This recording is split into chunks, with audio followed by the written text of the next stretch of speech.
बच्चों ये है हमारा लेक्चर 259 और हम कर रहे हैं आपके इंग्लिश में new chapter start, chapter 10 the sermon at Benares. ये है आपकी फर्स्ट फ्लाइट बुक में से chapter 10 the sermon at Benares. और ये है आपकी एनसीईआरटी में पेज 133। सो जो टाइटल है इस चैप्टर का, अच्छा, this chapter is written by Betty Renshaw ने लिखा है। बेटी रेनशॉ एक्चुअली हैं अमेरिकन राइटर, पर उन्होंने ये बनारस, ठीक है, सरमन एट बनारस पे जो लिखा है। अच्छा, what do you mean by sermon? Sermon word का मतलब होता है, सरमन का मतलब ज्ञान होता है कि जो मॉन्क्स द्वारा दिया जाता है, जो संतों द्वारा दिया जाता है, छोटा सा ज्ञान होता है, बड़ा सा स्पीच नहीं होता है, ये ज्ञान होता है। और ये रिलीजियस बातों पे, मोरल बातों पे होता है। सरमन एट बनारस, तो बनारस पे भी, बनारस घाट पे, बनारस जगह पे भी एक मॉन्क ने ऐसा ही ज्ञान दिया था। चैप्टर स्टार्ट हो रहा है page 133। Gautam Buddha 1563 BC 483 BC began life as a prince named Siddharth Gautam in northern India। May be ये आपको पता ही है, I think so. Gautam Buddha जो थे, उन्होंने एक, मतलब वो थे पहले प्रिंस थे, ठीक है, जो आगे जाके बुद्ध बने, वो पहले प्रिंस थे और उनका जन्म हुआ था, तो उनके जन्म का नाम था सिद्धार्थ गौतम, और नॉर्थ इंडिया में उनका जन्म हुआ था। At 12, he was sent away for schooling in the Hindu sacred scriptures and 4 years later he returned home to marry a princess। जो 12 साल की उम्र में उनको स्कूलिंग के लिए भेज दिया गया था। पवित्र जो हिंदुओं की किताबें होती हैं, उनकी स्कूलिंग के लिए उन्हें भेज दिया गया था।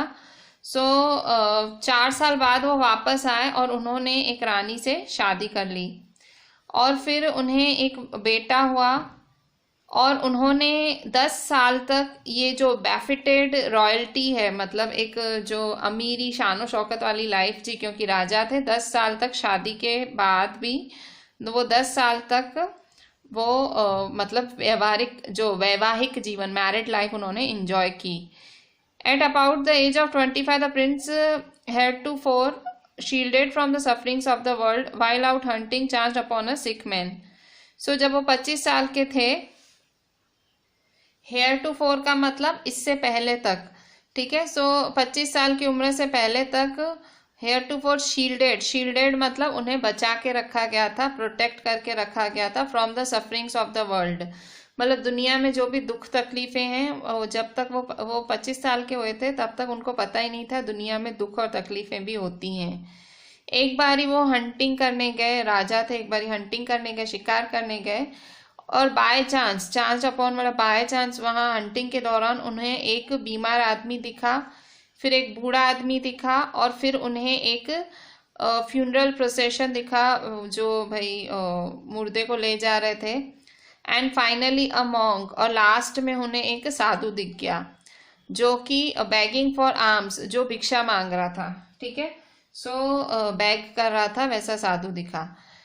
These sights moved him that he had once went out in the world to seek enlightenment. तो ये जब सब उसने देखा कि दुनिया में इतनी तकलीफें हैं, बुढ़ापा है और बीमारी है, बुढ़ापा है, मौत है, भीख भी मांग रहे हैं काफ़ी लोग, ये सब जब उन्होंने देखा, उन्हें ये सारी साइड्स से वो एकदम हिल गए, मतलब मूव्ड हिम, एकदम से उनको ये सारी साइड्स ने उनको एक तरह से हिला दिया। That he at once went out into the world, और फिर उन्होंने ये जो उनकी शानो शौकत थी, जो ये अमीरी वाली लाइफ जी रहे थे, रॉयल्टी थे, वो सब छोड़ के वो बाहर दुनिया में निकले, ठीक है, दुनिया में निकले टू सीक एनलाइटमेंट, मतलब वो अब बहुत वो ज्ञान चाह रहे थे, एक स्पिरिचुअल नॉलेज चाह रहे थे कि ये सब क्यों है। वो उनको ये सवालों का जवाब पाना था कि कोई इतना दुखी क्यों है, कोई इतना सुखी क्यों है, कि मैं राजा हूँ, मैं रॉयल्टी हूँ, मैं इतना खुश हूँ, और भाई बाहर निकला हूँ तो कोई मर रहा है, कोई बीमार है, कोई भीख मांग रहा है, ऐसा क्यों। एनलाइटमेंट, इन्हें स्पिरिचुअल नॉलेज चाहिए थी concerning the sorrows he had witnessed. वो सब जो दुख तकलीफें वो देख रहे थे, वो सारी दुख तकलीफें जो उन्होंने देखी, इसलिए उनको एनलाइटमेंट चाहिए था। concerning he wandered for 7 years and finally sat down under a peepal tree. So ऐसे 7 साल तक वो भटके. He wandered for 7 years, 7 साल तक भटके and finally sat down under a peepal tree. 7 साल तक भटकने के बाद वो एक पीपल के ट्री के नीचे बैठ गए. फिर where he vowed to stay until enlightenment came. So उन्होंने प्रतिज्ञा ली कि भाई मैं यहीं रुकूंगा, इस पीपल ट्री के नीचे ही बैठूंगा जब तक मुझे एनलाइटमेंट नहीं होता, मुझे वो प्रभु भाई स्पिरिचुअल नॉलेज नहीं मिलता, मुझे आंतरिक ज्ञान नहीं मिलता कि भाई एक अंदर से नहीं, एक लाइट होती है अंदर से, आप एकदम ज्ञानवान हो जाते हो, जब तक मुझे ज्ञान नहीं मिल जाता. Enlightened after 7 days he renamed the tree the Bodhi tree. और ऐसे 7 दिन के बाद जब उन्हें सारा ज्ञान मिला तो उन्होंने उस ट्री का नाम बोधि ट्री रख दिया. बोधि का मतलब होता है wisdom, so tree of wisdom. And began to teach and to share his new understandings. अब जो उन्हें इतना ज्ञान मिला, इतनी तपस्या के बाद जो उन्हें इतना ज्ञान आया, अब वो ज्ञान बांटने लगे. अब वो उसी ट्री के नीचे बैठ के सबको जो है ज्ञान देते थे. At that point he became known as Buddha. और फिर उनका नाम बुद्ध पड़ गया. सो बुद्ध का मतलब होता है एनलाइटेंड, जिससे आत्मज्ञान हो गया है, awakened, enlightened. The Buddha preached his first sermon at the city of Banaras, most holy of the dipping places on the river Ganges. So सबसे पहले बुद्धा ने जो सबसे पहला ज्ञान दिया था अपना, वो बनारस में दिया था. और कहाँ बैठ के दिया था? रिवर गंगा के किनारे. That sermon has been preserve and is given here.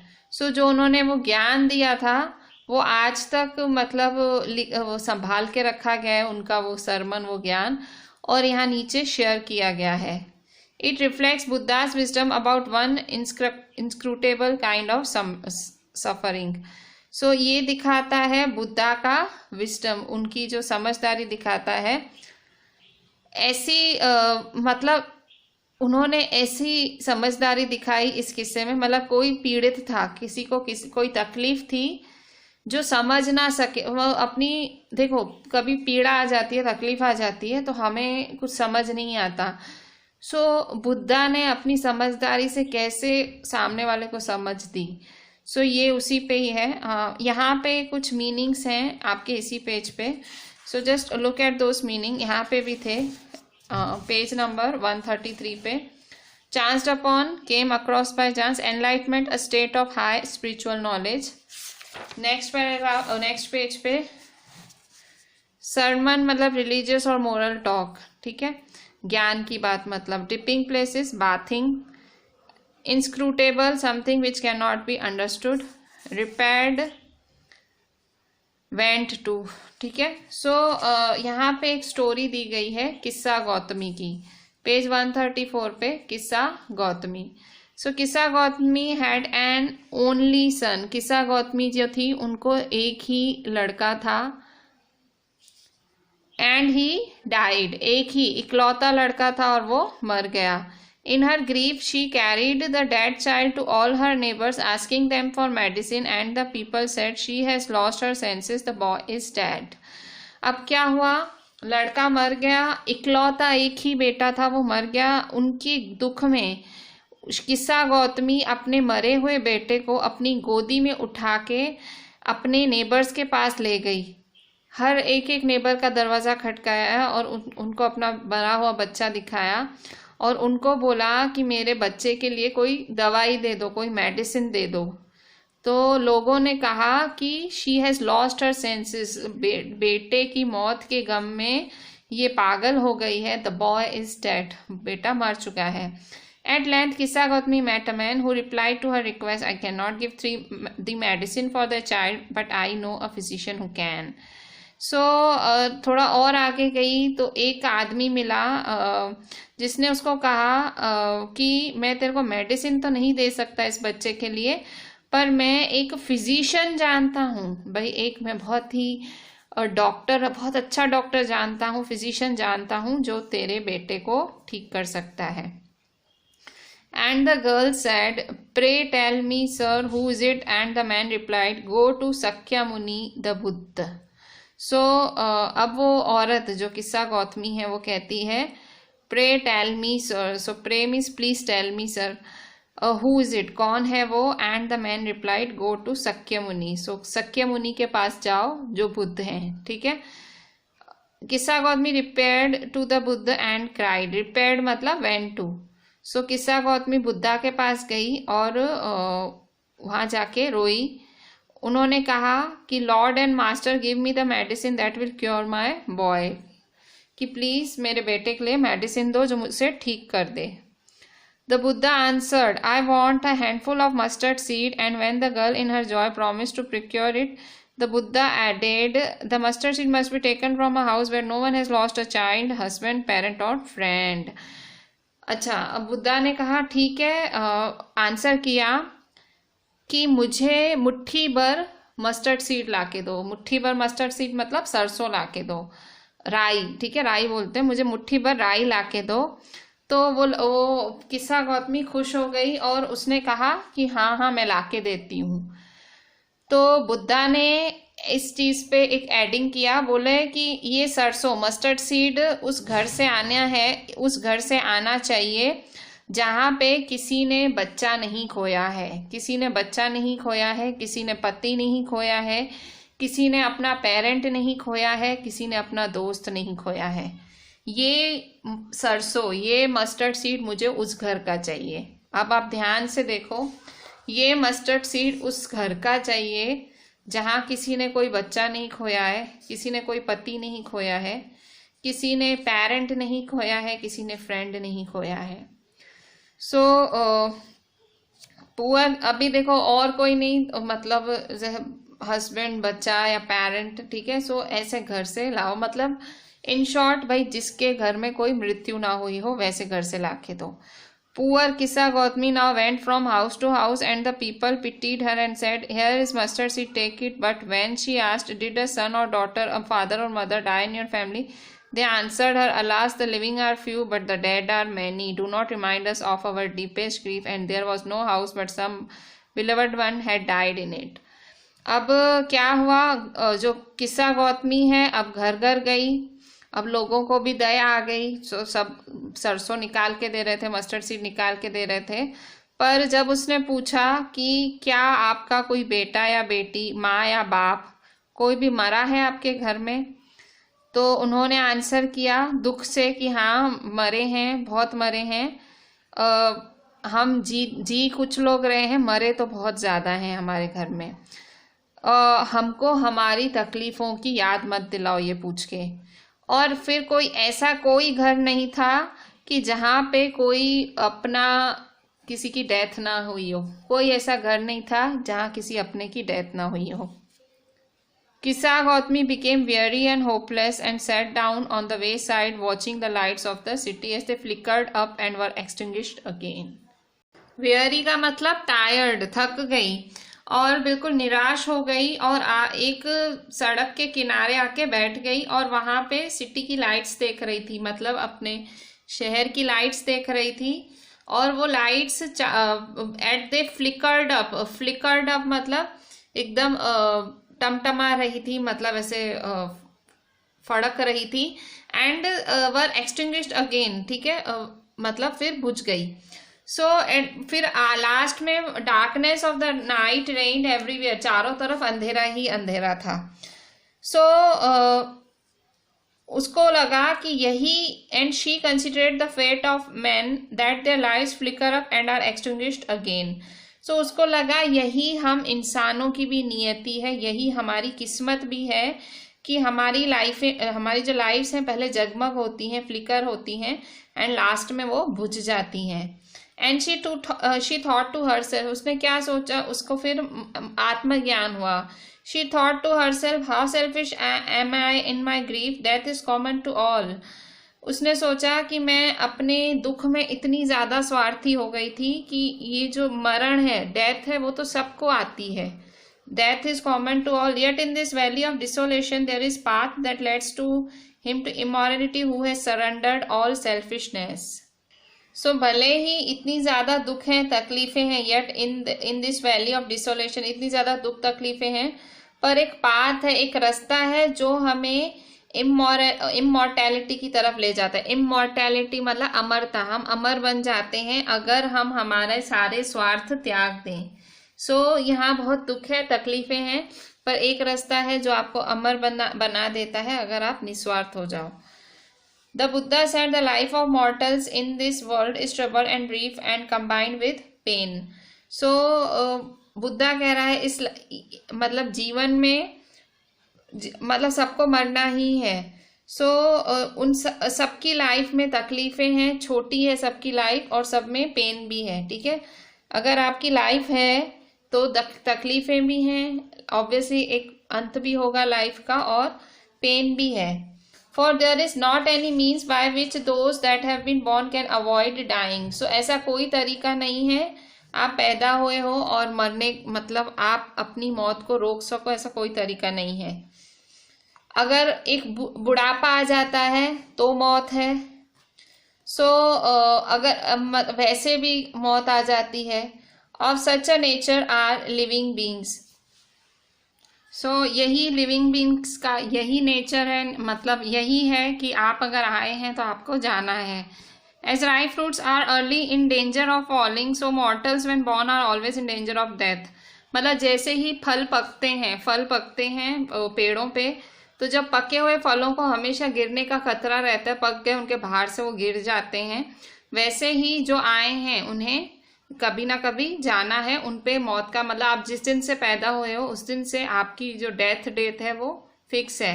As all earthen vessels made by the potter end in being broken, so is the life of mortals। इंसानों की भी यही, लिविंग बींग्स की भी यही लाइफ है। मॉर्टल्स मतलब भाई मरना आपका तय है। जो मिट्टी के बर्तन है कुम्हार बनाता है, एक दिन जरूर टूटेंगे, कोई भी बर्तन होगा। Both young and adult, both those who are fools and those who are wise, all fall into power of death. चाहे बूढ़ा हो, चाहे छोटा हो, चाहे बेवकूफ हो, चाहे वाइज हो, सबको डेथ के पावर में गिरना ही, मतलब डेथ सबको अपने हाथ में कर ही लेगी।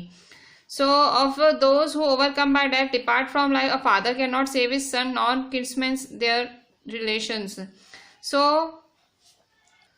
सो जो डेथ को ओवरकम कर जाते हैं, जो डेथ मतलब जो मौत से ऊंचे उठ जाते हैं, वही जिंदगी को अलविदा कह सकते हैं। मतलब अगर आप एकदम मौत में ही पड़े रहोगे, अगर उसी के ही गम में रहोगे, तो आप आगे नहीं बढ़ पाओगे लाइफ में। अ father can not save his son nor kinsmen their relations. ना एक पिता अपने बेटे को बचा सकता है, ना कोई रिलेटिव आपको बचा सकता है। Mark, while relatives are looking on and lamenting deeply, one by one mortals are carried off. Mark मतलब ये एक मार्क वर्ड यूज हुआ है इस चीज को इम्फेसिस देने के लिए, ठीक है, याद रखो ऐसा कुछ। सो एक स्लैंग है भाई। सो ये ध्यान याद रखो कि जब रिलेटिव्स देखते ही देखते रह जाते हैं और बहुत रोते हैं और बहुत बिलखते हैं, सो उनके जो मॉर्टल्स मतलब इंसान, ठीक है, सो वन बाय वन उनके जो रिलेटिव्स हैं वो चले जाते हैं। Like an ox that is led to the slaughter. जैसे ऑक्स कैसे जाता है कत्ल खाने में, वैसे ही सामने सामने आपके अपने मर जाते हैं। So the world is afflicted with death and decay. So चारों तरफ दुनिया में बहुत ही ज़्यादा दुख है, बहुत मौत ही मौत है। अगर आप देखो तो कहीं कोई जानवर मर रहा है, कहीं इंसान मर रहा है, कहीं कोई। Therefore wise do not grieve knowing the terms of the world। तो अगर आपको पता है कि यही दुनिया का दस्तूर है कि भाई जो आया है उसे जाना है और कोई कभी भी जा सकता है, सो जो वाइज है, जो बुद्धिमान लोग हैं, वो उस पर ग्रीव नहीं करते, उस पर रोते नहीं हैं। Not from weeping not from grieving will anyone obtain peace of mind. अगर रोने से, बहुत ज़्यादा तड़पने से, बिलखने से अगर पीस ऑफ माइंड, अगर आपको माइंड की शांति मिल सकती है, नहीं मिल सकती है। So his pain will be the greater and his body will suffer. अगर आप रोगे किसी अपने के जाने पे, बहुत ज़्यादा रोते हो, बहुत ज़्यादा दुख, मतलब आपका वो दुख जाता ही नहीं है, आपको जो मन की शांति है वो नहीं मिलेगी। अगर आप देखो तो आपका जो दर्द है वो बढ़ता जाएगा और आपकी बॉडी ही सफ़र करेगी। मतलब आपके आप जो रोएगा, जो पूरा दिन तड़पेगा, तो वो बीमार पड़ेगा, ठीक है। सो आपकी बॉडी, उसकी बॉडी ही सफ़र करेगी जो रोएगा। He will make himself sick and pale, बीमार पड़ जाओगे, पीले पड़ जाओगे। Yet the dead are not saved by his lamentation, आप जितना भी अपना दुख दिखा लो, कुछ भी कर लो, सो जो मर गया है वो वापस नहीं आना। He who seeks peace should draw out the arrow of lamentation and complain and grief. So आप जो, अगर जिसको शांति चाहिए, जिसको मन में आत्मा की शांति चाहिए, मन की शांति चाहिए, तो आपके अंदर जो एरो घुसा है, जो तीर घुसा हुआ है, दुख का तीर, कंप्लेंट्स का तीर, ग्रीफ, दुख का मतलब ये सारे तीर आपको निकाल देने हैं। दुख, दर्द, कंप्लेन, ये सारे तीर अपने अंदर से निकाल दो अगर आप चाहते हो सच्ची शांति। He who has drawn out the arrow and has become composed will obtain peace of mind. जो ये सारे तीर निकाल लेगा, जो दुख देने वाले तीर हैं अपने शरीर के अंदर से निकाल देगा, वो कंपोज्ड हो जाएगा, एकदम से उसको ठहराव आ जाएगा उसकी लाइफ में, और उसको ही मन की शांति मिलेगी, दिमाग की शांति मिलेगी। He who has overcome all sorrow will become free from sorrow and be blessed. So जो इन सारी दुख तकलीफ़ों से ऊपर उठेगा, ऊपर उठ के सोचेगा, वो उन दुख तकलीफ़ों से दूर हो जाएगा, अपने आप को मुक्त कर लेगा, और वो ब्लेस्ड हो जाएगा, मतलब उसे एक ब्लेसिंग मिलेगी ऑलमाइटी की। सो बहुत ही सही चीज़ बोल रहे हैं इस चैप्टर में। अगर आप अपने आप को दुखों से, तकलीफ़ों से पकड़ के रखोगे, आप और ज़्यादा दुखी होगे, पर अगर आप अपने आप को उन चीज़ों से छुड़ा लोगे तो आपको पीस ऑफ माइंड मिलेगा। कुछ जो हो गया है, कुछ बुरा हुआ है, उसको पकड़ के रखेंगे तो हमारा और मन खराब होगा। सो बेटर है हम उन चीज़ों को जाने दें, हम उन चीज़ों को, वो एरो निकाल लें अपने अंदर से, और पीस ऑफ माइंड बनाए रखें अपना, ठीक है। सो उसी से ही हम ब्लेस्ड होंगे। So this was Betty Renshaw's chapter The Sermon at Banaras, ठीक है। So किस्सा गौतमी की स्टोरी थी। So with this we are starting thinking about the text, ठीक है। We are going to solve it, page 135. So thinking about the text, first number, when her son dies, किस्सा Gautami goes from house to house. What does she ask for? Does she get it? Why not? सो जब उनका बेटा मरा, किस्सा गौतमी घर घर घूमी, क्या मांग रही थी, क्या मिला, क्यों नहीं? सो आंसर इज, किस्सा गौतमी's only son dies. She almost becomes mad in grief. She goes from house to house asking for a medicine that can cure her dead son. No, she doesn't get such a medicine. Her son is dead. No medicine can bring a dead person to life. सो किस्सा गौतमी का इकलौता लड़का मर गया था। वो बिल्कुल पागल सी हो गई थी, दुख में घर घर जा रही थी, कोई दवा दे दे जिससे उसका मरा हुआ बच्चा ठीक हो जाए। नहीं, उसे कोई मेडिसिन नहीं मिली, उसका बेटा मर चुका था, और कोई मेडिसिन किसी मुर्दे को जिंदा नहीं कर सकती। Question 2, Kissa Gautami again goes from house to house after she speaks with the Buddha. What does she ask for? For the second time round, does she get it? Why not? किस्सा गौतमी फिर घर घर घूमी। पहले वो घर घर घूमी, एक एक जने से मेडिसिन मांग रही थी, फिर वो घर घर घूमी, जब वो बुद्धा से मिलके आई, बुद्धा से बात करके आई, फिर घर घर घूमती है। What does she ask for? वो क्या मांगती है? फिर से दूसरी बारी, does she get it? Why not? उसे क्या वो मिला, क्यों नहीं मिला? So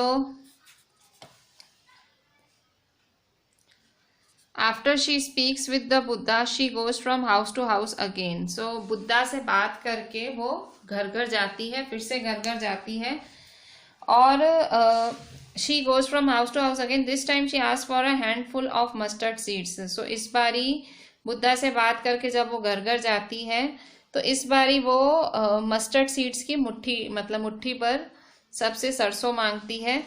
She must get it from a house where no one has ever lost a child, husband, parent or friend. So उसे उस घर से ये मस्टर्ड लाना है जहाँ से कोई चाइल्ड की डेथ ना हुई हो, किसी हस्बैंड की, किसी पेरेंट की या फ्रेंड की, she doesn't get such a house, उसे ऐसा कोई घर नहीं मिला। There doesn't exist a house in the world where no one has died, इस दुनिया में ऐसा कोई घर है ही नहीं जहाँ किसी की मृत्यु ना हुई हो। So third number what does Kisa Gotami understand the second time that she failed to understand the first time? Was this what the Buddha wanted her to understand? So Kisa Gotami को दूसरी बारी में क्या समझ आया जो वो पहली बारी में नहीं समझ पाई? क्या यही वो चीज थी जो बुद्धा उसे समझाना चाह रहे थे? For the first time Kisa Gotami goes from house to house asking for a medicine that can cure her dead son. So पहली बारी जो किस्सा गौतमी थी घर घर गई, वो मेडिसिन ढूंढने गई जो कि उसके मरे हुए बेटे को ठीक कर सके। She is told that no medicine can make a dead man alive. हर घर उसे यही कह रहा था कि कोई दवा ऐसी नहीं बनी जो मुर्दे को जिंदा कर सके। The second time she understands what the Buddha wanted her to understand. So दूसरी बारी जब वो फिर घर घर घूमी तो उसे ये बात समझ आई कि जो बुद्धा उसे समझाना चाह रहे थे। She understand that death is common to all. उसे पता लगा डेथ तो सबकी होनी है। And no lamentation or grieving will make a dead man alive. आपका कोई भी दुख, आपकी कोई भी तकलीफ या आपका पेन मुर्दे को जिंदा नहीं कर पाएगा। Fourth number, why do you think Kissa Gautami understood this only the second time? In what way did the Buddha change her understanding? So आप क्यों ऐसा सोचते हो कि किस्सा गौतमी को ये चीज दूसरी बारी में ही समझ आई? किस तरह से बुद्धा ने उसकी सोच बदल दी? So Kisa Gotami understood this universal truth only for the second time. So Kisa Gotami को ये जो सच्चाई थी ये इसको दूसरी बारी में ही समझ आई। She realised that death spares none. उसने ये देखा, उसको ये रियलाइजेशन हो गया कि मौत किसी को नहीं छोड़ती। Man and woman are mortals. आदमी औरत सब मॉर्टल हैं, मतलब सबको किसी बाउंड टू डेथ, सबको एक दिन मरना है, मृत्यु होनी है। And all mortals are destined to die sooner or later. सो अगर आप आदमी हो, इंसान हो, तो कब इंसान हो या कोई भी लिविंग बीइंग हो, सो जिसमें जान है उसको एक ना एक दिन, उसकी किस्मत में लिखी गया है एक ना एक दिन मरना, चाहे वो जल्दी चाहे वो late. The Buddha change her understanding. जो बुद्धा है उसकी जो सोच उसने बदल दी, किस्सा गौतमी की सोच बदल दी। She realise that she was selfish in grief. No amount of lamentation can bring the dead to life. So उसे ये रियलाइजेशन हो गया कि वो बहुत ज़्यादा स्वार्थी हो रही थी अपने दुख में, और जो कितना भी वो लैमेंट कर ले, कितना भी वो दुख कर ले, जो मर गया है वो वापस जिंदा नहीं होगा। How do you usually understand the idea of selfishness? Do you agree with Kissa Gautami that she was being selfish in her grief? So आप जो idea of selfishness है उससे आप क्या समझ पा रहे हो? क्या आपको लग रहा है किस्सा गौतमी सचमुच में स्वार्थी हो रही थी, सेल्फिश हो रही थी अपने दुख में? One is selfish when he or she thinks only for himself or herself. So हर वो इंसान selfish है जब वो सिर्फ अपने बारे में सोचता है। One becomes subjective, forgetting the universal truth. So इंसान एकदम से subjective हो जाता है जब वो ये universal truth भूल जाता है। Subjective मतलब सिर्फ पर्सनल फीलिंग्स के बारे में सोचने वाला, पर्सनल दुख के बारे में सोचने वाला। तो मतलब सब्जेक्टिव मतलब सिर्फ खुद के तरफ ही सोचता है, वो यूनिवर्सल ट्रूथ को भी नकार देता है, उसे वो भी नहीं समझ आता है कि सच्चाई क्या है। किस्सा गौतमी वो सेल्फिश इन ग्रीफ। सो किस्सा गौतमी भी जो थी वो अपने दुख में एक स्वार्थी हो गई थी। She forgot that all mortals are destined to die. So वो भूल गई थी कि जो सारे पैदा हुए, जो सारे मॉर्टल्स हैं, मतलब सारे इंसान हैं, उनकी किस्मत में, इंसान जानवर जो भी लिविंग बींग्स हैं उसकी किस्मत में डेथ लिखी है। Weeping for her dead son would not bring him back to life. उसके मरे हुए बेटे के लिए रोना उसके बेटे को वापस नहीं लाता। नो मेडिसिन और lamentation would bring a dead man back to life.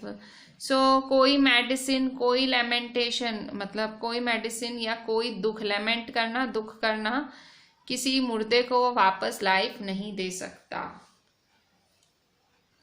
बच्चों अभी हम देखते हैं थिंकिंग अबाउट लैंग्वेज पेज 136 पे। सो थिंकिंग अबाउट लैंग्वेज में कुछ खास नहीं है इसमें, बट ये जो फर्स्ट पार्ट है वो हम देख लेते हैं एक बारी। So first part, this text is written in an old fashion. हाँ, सो ये मे बी आपने भी नोट किया होगा कि ये जो चैप्टर है एक ओल्ड फैशन्ड स्टाइल में लिखा गया है। For it reports an incident more than 2 million old. ये ऑब्वियसली ये जो इंसिडेंट है बहुत ज़्यादा पुराना है, कितनी सदियों पुराना। सो इसमें जो वर्ड्स यूज़ किए गए हैं वो थोड़े पुराने हैं, उसको आपको आजकल की करंट लैंग्वेज में लिखना है। सो फर्स्ट है give thee medicine for thy child. So thee और दाई, दी मतलब यू, दाई मतलब your. So give you medicine for your child. So thee का मतलब यू है, दाई का मतलब योर है। फिर प्रे टेल मी, प्रे मतलब please tell me. So pray का मतलब प्लीज। किस्सा रिपेयर्ड टू द बुद्धा, किस्सा वेंट टू बुद्धा। किस्सा रिपेयर्ड की जगह वेंट।